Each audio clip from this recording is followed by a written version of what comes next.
Bonjour à tous, je suis très heureux de vous retrouver, de vous présenter le dispositif des 30 minutes d'activité physique quotidienne. Je voudrais commencer par associer à cette présentation tous ceux qui ont participé à la construction du dispositif. Je commencerai par mes deux collègues inspecteurs, Bruno Méry, inspecteur d'académie en charge de l'EPS au sein du réseau, et Bruno Séverin, inspecteur de l'éducation nationale sur Singapour. J'associe également Marie-Christine Lefranc, qui était en charge du développement du sport scolaire et qui aujourd'hui dirige le service communication de l'agence. Et enfin, les 4 formateurs qui se sont particulièrement investis dans la construction du dispositif, Marianne Bourguignon, Julien Tixier, Fabien Lacroix, tous trois EMCP2 EPS, et Joël Oireau, conseiller pédagogique pour la zone Afrique australe et orientale. Alors, je me fixe 4 objectifs dans cette présentation. D'abord, vous communiquer quelques chiffres sur la santé de nos élèves. Dans un deuxième temps, vous expliquer le dispositif des 30 minutes d'activité physique quotidienne. Dans un troisième temps, vous expliquer la déclinaison retenue pour les établissements de la l'AEFE. Et enfin, peut-être le plus important, vous convaincre de mettre en place ce dispositif dans vos établissements à la rentrée. Commençons par vous donner quelques chiffres. En France, 92% des filles et 85% des garçons n'atteignent pas les recommandations de l'OMS pour ce qui concerne l'activité physique, soit 1 heure par jour de façon modérée, ce qui est relativement inquiétant. Une étude comparative réalisée entre 1989 et 2019 auprès de collégiens a montré une baisse des capacités cardiovasculaires de nos élèves de 23%, ce qui correspond en moyenne à 1 minute sur un 800 mètres, ce qui est beaucoup. Cette donnée a été mesurée avant la pandémie. Depuis, une étude qui vient de sortir et qui a été parue dans le journal Le Monde la semaine dernière a montré que sur des élèves de CE1, CE2, l'impact de la pandémie pouvait être chiffré à moins 30% de capacité cardiovasculaire, qui viennent s'ajouter donc aux 23% de la donnée précédente. Nos élèves auraient pris entre 5 et 10 kilos en raison de la pandémie sur cette période. Et enfin, il y aurait un impact sur les capacités intellectuelles de nos élèves qui est estimé à 40% de baisse de leur capacité intellectuelle. Une troisième donnée, actuellement, il y a 15% des adolescents dans nos établissements qui sont proches de déclencher un diabète de type 2. Si rien n'est fait pour ces élèves, lorsqu'ils auront 35 ans, leur diabète sera très important et ils ne seront pas en capacité de travailler. Alors, c'est quoi le dispositif des 30 minutes d'activité physique quotidienne? D'abord, de façon globale, c'est un dispositif qui s'inscrit dans le cadre des Jeux Olympiques Paris 2024. Un partenariat entre le comité d'organisation des Jeux Olympiques et le ministère de l'Éducation nationale, de la jeunesse et des sports a été signé pour mettre en place ce dispositif, qui est mis en place d'ailleurs dans plusieurs académies à titre expérimental cette année et qui sera déployé dans toutes les académies l'an prochain. Alors, quels sont les points essentiels à retenir concernant ce dispositif? D'abord, il répond à une problématique de santé publique, évidemment. Il se déploie à l'école élémentaire du CP au CM2, car l'on considère que c'est à cet âge que les élèves prennent des habitudes d'activité physique qu'ils gardent pour leur vie entière. C'est un dispositif qui se déploie les jours où il n'y a pas de séance d'EPS, évidemment.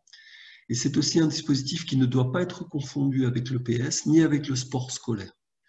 C'est un dispositif qui se déploie sur le temps scolaire, le temps extrascolaire et familial. Il dépasse donc les frontières de l'école.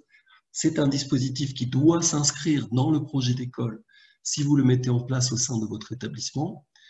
C'est un dispositif, enfin, qui concerne toute la communauté éducative. Je vais désormais vous présenter les 4 propositions pour plus d'activité physique en vous partageant un diaporama.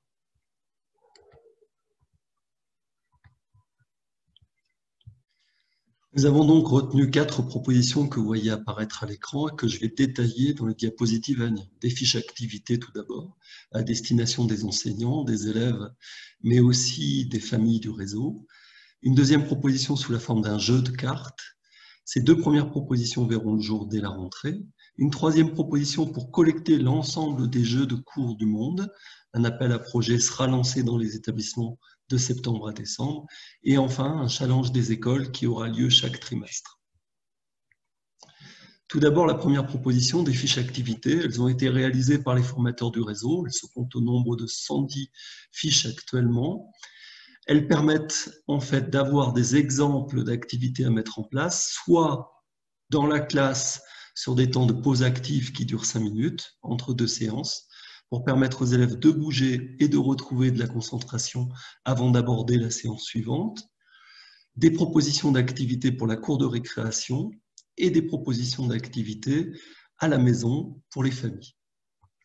2 types de fiches sont proposées, les fiches activités les plus nombreuses, mais aussi des fiches défis qui permettront en fait de mettre en mouvement l'ensemble des élèves d'un même établissement. Ces fiches d'activité pourront se retrouver sur une page dédiée du site de l'agence et vous pourrez faire, les élèves, les familles, les enseignants pourront faire le tri de ces fiches, soit par intention pédagogique, soit par espace et temps d'activité, ou soit par type d'activité.